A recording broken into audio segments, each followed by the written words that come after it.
Well, howdy there, Internet people. It's Bo again. So I guess we're going to talk about food stamp loopholes, because apparently that's a thing. Before we get into this, we'll go ahead and hit the big numbers and explain the SNAP program. SNAP program provides food assistance to 40 million Americans. A lot. About half of that 40 million are children, 44%. It costs $68 billion a year.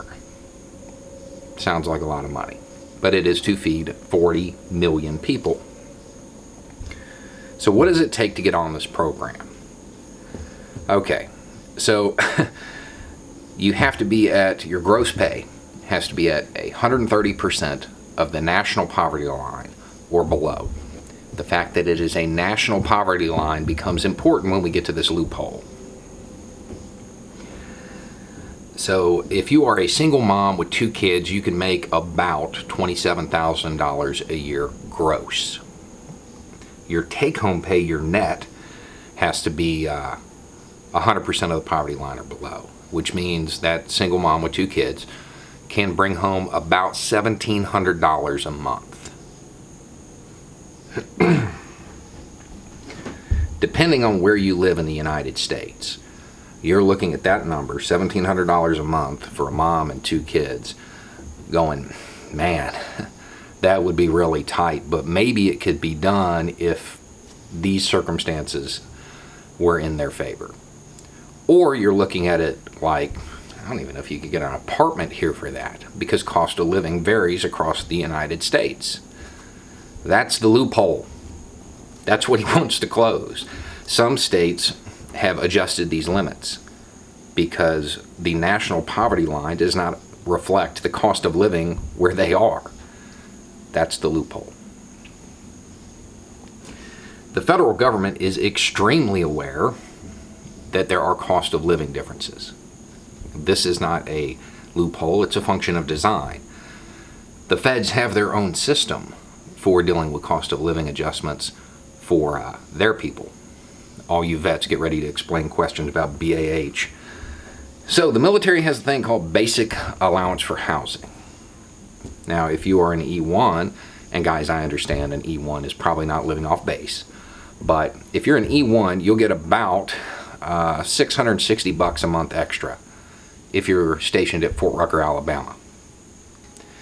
If you're working up at the Pentagon and you're living in DC, you will get $1,850 a month extra.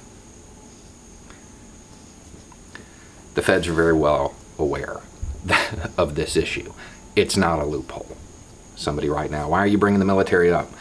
Because in 2013 there were 23,000 active duty families on SNAP. That's why. So you can save that their lazy bums routine for somebody else.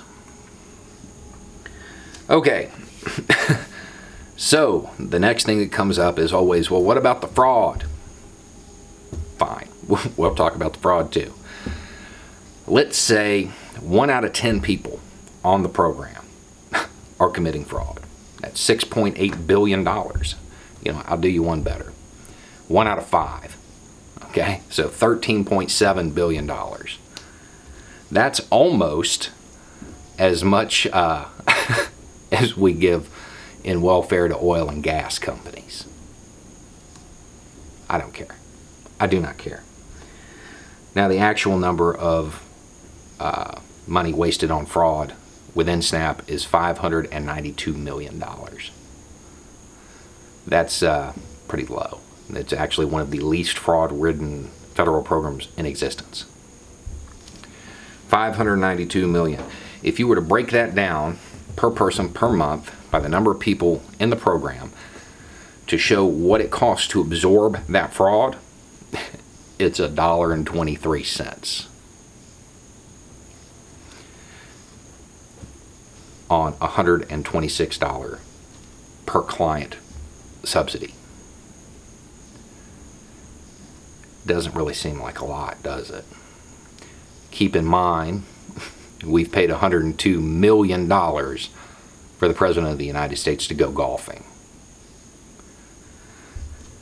Before we start cutting into programs that might affect children being fed, maybe he should stay off the golf course just a little bit. This isn't a loophole. This is Donald Trump doing what Donald Trump does. He's cooking the books before the election. He wants to be able to say, look at the number of people I got off food stamps. Look how great the economy is. Simply disqualifying them doesn't actually change the fact that they're living at the poverty line. The issue is not the number of people on food stamps and the cost to the taxpayers. That's not really the issue. The issue is we have 40 million Americans living at the poverty line. That's the issue. Anyway, it's just a thought. Y'all have a good night.